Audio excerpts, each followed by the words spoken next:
Boa noite, meu nome é Júlio César, sou da Faculdade de São Francisco da Paraíba. Venho apresentar um trabalho sobre HIV da disciplina de Saúde Coletiva do professor Deanderson Brito. HIV, vírus da imunodeficiência humana. A origem: a AIDS, sigla para síndrome da imunodeficiência adquirida, é uma doença do sistema imunológico causada pelo vírus HIV, sigla para vírus da imunodeficiência humana. O HIV originou-se de um outro vírus chamado CIV, que é encontrado no sistema imunológico de chimpanzés e do macaco verde africano. Acredita-se que a transmissão para o ser humano aconteceu em tribos da África Central que caçavam ou domesticavam chimpanzés e macacos verdes. Não há consenso sobre a data das primeiras transmissões, mas é possível que tenham acontecido muitas décadas antes do reconhecimento da doença, em 1982, e que ela tenha inicialmente permanecido restrita a pequenos grupos e tribos da África Central, na região subsaariana. Só então, na década de 1970, os Estados Unidos, Haiti e África Central, eles apresentaram os primeiros casos da infecção, que surgiram diversos casos de doenças que ninguém sabia como explicar naquela época. Paciente zero. Acredita-se que a primeira pessoa a levar o vírus para os Estados Unidos foi um comissário de bordo franco-canadense chamado Gaetan Douglas, conhecido como paciente zero. No entanto, um estudo publicado na Nature, no ano de 2016, revelou a amostra do sangue de Douglas, que continha uma variação do vírus que já havia infectado homens antes mesmo dele começar a frequentar Nova York, mudando assim a história da epidemia. Peste gay. No Brasil, como no restante do mundo, a história da AIDS está repleta de preconceito e foi até intitulado como peste gay, conforme reportagem publicada no Jornal Noticial Populares em 1983. É fato que, embora o HIV seja encontrado em vários fluidos corporais, como sangue, leite materno, secreções vaginais e sêmen, a carga viral presente no sêmen é maior, tornando-o via mais comum de infecção. Assim, homens que fazem sexo com outros homens, os famosos HSH, têm probabilidade maior de se infectarem, o que não dizima a possibilidade de outros grupos se infectarem igualmente. As causas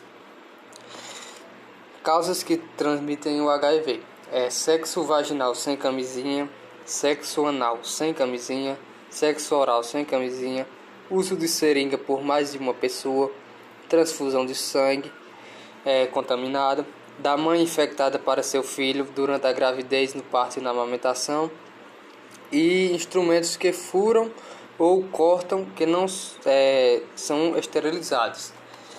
A AIDS ela é uma doença causada pela infecção do vírus da imunodeficiência, como já falei. Esse vírus ataca o sistema imunológico, que é o responsável por defender o organismo de doenças. As células mais atingidas são os linfócitos T, CD4+. O vírus é capaz de alterar o DNA dessa célula e fazer cópias de si mesmo. Depois de se multiplicar, rompe os linfócitos em busca de outros para continuar a infecção. Por isso, é sempre importante fazer o teste e se proteger em todas as situações. Condutas que não transmitem AIDS. Muita gente acha que essas práticas aqui transmitem a AIDS, mas não. O sexo, desde que se use corretamente a camisinha, a masturbação a dois, beijo no rosto ou na boca, suor e lágrima, picada de inseto, aperto de mão ou abraço, sabonete, toalhas, lençóis, talheres, copos, assento de ônibus, piscina, banheiro, doação de sangue e pelo ar. Os sintomas. Quando ocorre a infecção pelo vírus causado da AIDS, o sistema imunológico começa a ser atacado. E é na primeira fase, chamada de infecção aguda, que ocorre a incubação do HIV, tempo da exposição ao vírus até o surgimento dos primeiros sinais da doença.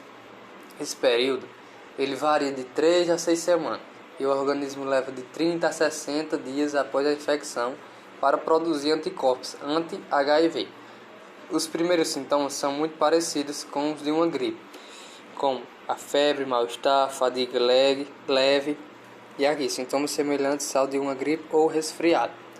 A próxima fase ela é marcada pela forte interação entre as células de defesa e as constantes e rápidas mutações do vírus, mas isso não enfraquece o organismo o suficiente para permitir novas doenças, pois o vírus amadurece e morre de forma equilibrada. Esse período, que pode durar muitos anos, é chamado de assintomático. Com o frequente ataque, as células de defesa começam a funcionar com menos eficiência até serem destruídas. O organismo fica cada vez mais fraco e vulnerável a infecções comuns. A fase sintomática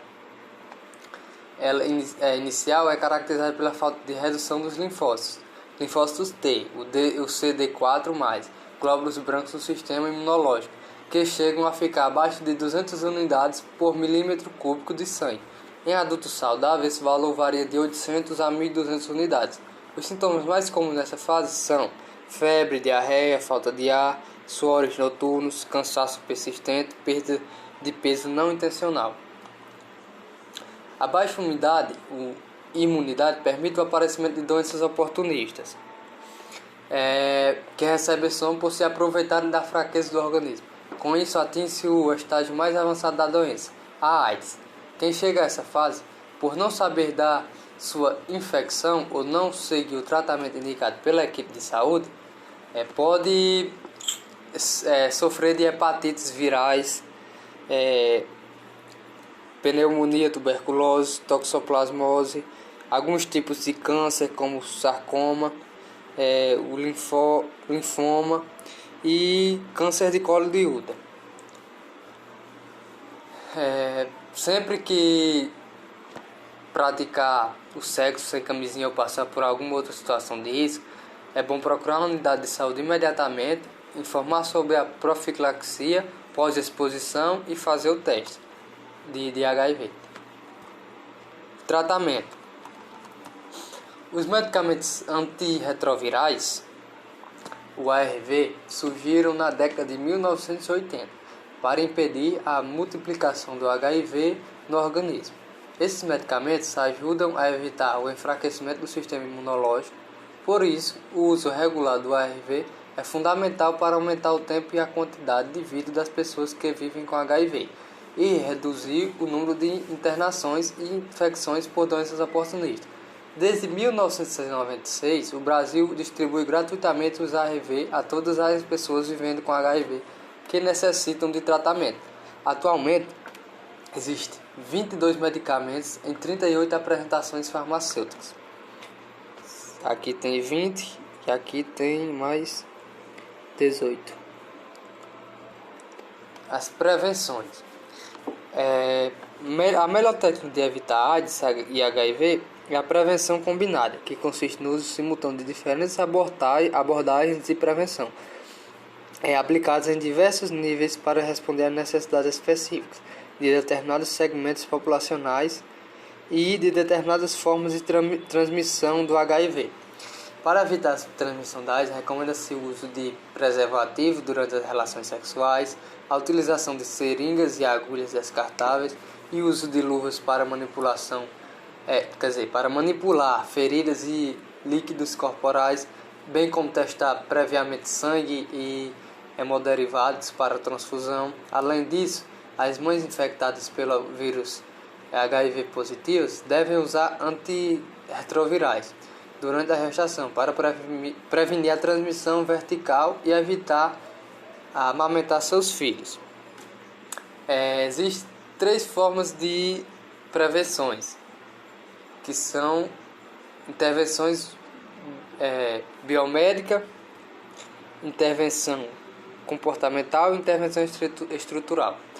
As intervenções biomédicas são ações voltadas à redução do risco de exposição mediante intervenção na interação entre o HIV e a pessoa passível de infecção. Essa estratégia pode ser dividida em 2 grupos: intervenções biomédicas clássicas que empregam métodos de barreiras físicas ao vírus, já largamente utilizados no Brasil, intervenções biomédicas baseadas no uso de antirretrovirais, ARV.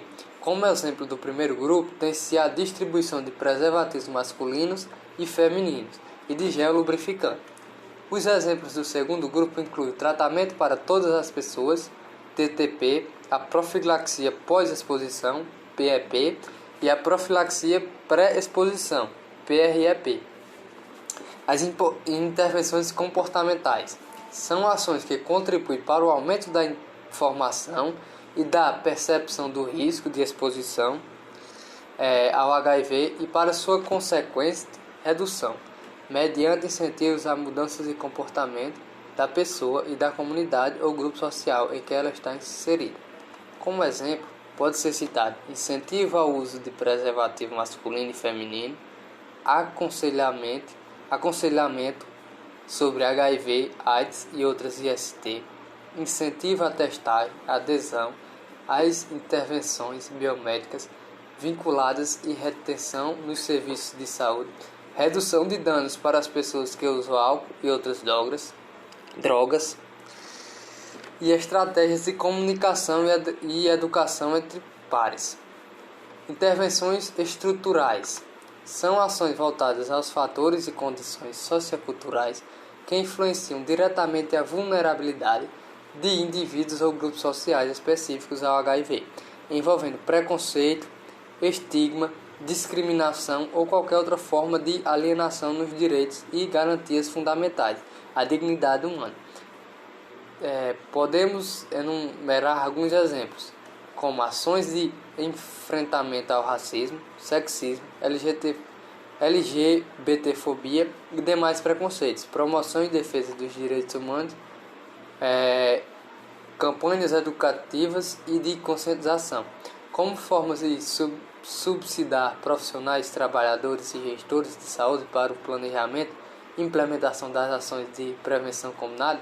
O Departamento de IST, HIV, AIDS e hepatites virais apresenta um conjunto de recomendações expressas na publicação Prevenção Combinada do HIV, bases conceituais para profissionais, trabalhadores e gestores de saúde.